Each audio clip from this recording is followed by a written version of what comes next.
کہ ایک انسان کو جب میت کو خبر میں رکھا جاتا ہے تو اس پہ کیا بیتتی ہے. ایک اچھا آرٹیکل تھا، مضمون بڑا جامع بھی تھا. وہ کہتا ہے کہ ہم نے جب سائنسی لحاظ سے تحقیق کی تو یہ جسم جو ہوتا ہے نا اندر جو جاتا ہے تو اس میں سب سے پہلے تغیر جہاں ہوتا ہے وہ ناخنوں میں ہوتا ہے. ایک دن ایک رات کے اندر ناخن جھڑنا شروع ہو جاتے ہیں اور پھر اس کے بعد اندر سے باڈی پکنا شروع ہوتی ہے اور 3 دن نہیں گزرتے ہیں باڈی پوری کی پوری پک کے ایک ہی جگہ ہوتی ہے جہاں پھٹنے کے لیے اس کے لیے راہ ہوتی ہے، وہ پیٹ ہوتا ہے اور پیٹ پھٹ جاتا ہے. 3 دن بھی نہیں ہوتے گزرتے پیٹ اس کا پھٹ جاتا ہے اور پیٹ پھٹتا ہے تو جو غلاظت اور جو بدبو وہاں سے نکلتی ہے نا اتنی تیز اور زہریلی ہوتی ہے اس بدبو سے کہ اطراف کے جتنے حشرات الارض ہیں، جتنے کیڑے مکوڑے اور زہریلے ہیں، وہ تمام کے تمام اس بدبو کو سونگتے ہی پہچان لیتے ہیں کہ آج نئی دعوت ہے، نیا بکرا آیا ہوا ہے، کھانا ہے ہمیں. ہاں اللہ نے وہ سینس رکھا ہے اس کے اندر. جب پیٹ پھٹتا ہے نا وہ پیٹ پھٹنے سے جو زہریلی گیس نکلتی ہے اور وہ غلاظت نکلتی ہے تو وہ تیز دار جو بدبو ہوتی ہے وہ بدبو زمین کے اندر پھیلتی ہے خبر میں. تو سائنسدان لکھتے ہیں، کہتے ہیں کہ وہ دراصل جیسے ہی آگے جاتی ہے تو مٹی کے اندر جو حشرات الارض ہیں اور خاص کر زہریلے کیڑے مکوڑے ہیں ان کو وہ سینس جیسے ہی لگتی ہے ان کو معلوم ہو جاتا ہے کہ نیا مردہ ابھی دفن ہوا ہے، کھانے کے لیے جمع ہو جاؤ، آج رات دعوت ہے. تو وہ پورے کے پورے جمع ہو جاتے ہیں.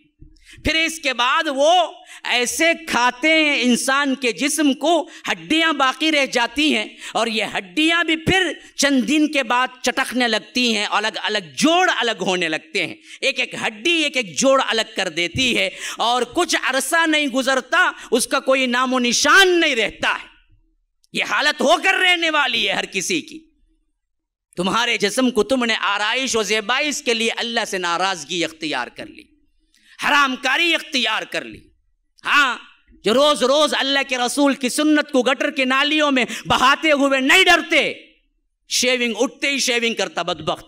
اللہ کے رسول کو یہ چہرہ دیکھنا تک پسند نہیں تھا. تم حوض کوثر کا جام لوگے شیونگ کر کے مر کے، یاد رکھو وہیں تمہاری کیا سختی شروع ہو جائے گی جب ملک الموت دیکھیں گے میت آئی ہے بغیر داڑھی کے، پکڑو اسے. نشانی تو لے کے نہیں آیا. ایک ہی تو عمل، ایک ایسا عمل ہے نا جی جو نامہ اعمال میں نہیں تمہارے ساتھ آتا ہے. باقی سارے عمل تو نامہ اعمال میں آتے ہیں. ایک عمل وہ ہے جو تمہارے ساتھ آتا ہے، وہ ہے داڑھی.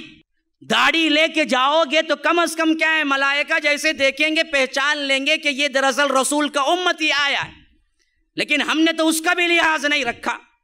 تو یاد رکھیے پھر یہاں سے جب سوالات کا سلسلہ شروع ہوا تو یاد رکھو جس کا سوال ہو گیا اس سے بھی یہ سوال چوتھا ہوگا. ترمذی وغیرہ کی روایت کے مطابق 3 سوالات تو مشہور ہو گئے لیکن 4واں بھی ایک سوال ہے. تو نے کیسے جانا؟ جو بندہ جواب دیا ہے وہ کہے گا قرأت کتاب اللہ وآمنت وصدقت بہ، میں نے اللہ کی کتاب پڑھی، اس پر ایمان لایا، اس پر تصدیق کی.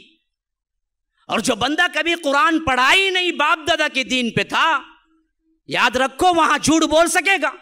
اللہ کی قسم کھا کے پوچھتا ہوں بیٹھنے والے جو ہیں کبھی جنہوں نے قرآن کو چھوا تک نہیں، جب فرشتے جواب کے لیے پوچھیں گے اگر تم جواب دے بھی چکو کیسے تجھے معلوم ہوا؟ کیا جواب ہے تمہارے پاس؟ جنہوں نے کبھی قرآن کھول کے پڑھا ہی نہیں، کبھی تم نے دین سکھائی نہیں، عقیدہ سکھائی نہیں، کیا جواب دو گے؟ ملائکہ کے پاس جھوٹ بولو گے کہ قرأت کتاب اللہ، میں اللہ کی کتاب پڑھا؟ وہاں تو رو گے، گڑ گڑاؤ گے. ہاں کہو گے کہ اقول الناس ما یقول، میں تو وہی کہتا ہوں جو لوگ کہتے رہے، یا مجھے معلوم نہیں تھا، میں نے جو پڑھا جو سیکھا بس باپ داداؤں کا دین تھا. تو اللہ تبارک و تعالی اپنے حبیب کے ذریعے بتا رہا ہے کہ دیکھو پھر اس کے ساتھ کیا سلوک ہوگا. فرشتے لوہ کی ہتھوڑی اٹھائیں گے، حدیث میں آتا ہے کہ کہیں گے لا دریت ولا تلیت، اے بدبخت تو نے تلاوت بھی نہیں کی، تم نے جانا بھی نہیں. پھر اس کے بعد اسے زور سے ماریں گا اور ایسی چیخ چیخے گا جن و انس کے علاوہ تمام مخلوق سنتی ہے. اور اللہ کے رسول نے فرمایا دوسری جگہ، میں دعا کرتا اللہ تبارک و تعالی عذاب قبر کو سنا دے، لیکن مجھے ڈر محسوس ہوا کہ کہیں تم لوگ مردوں کو دفنانا نہ چھوڑ دو۔ یہ ہو کر رہنا ہے، ہر ایک کو تیاری کرنی ہے۔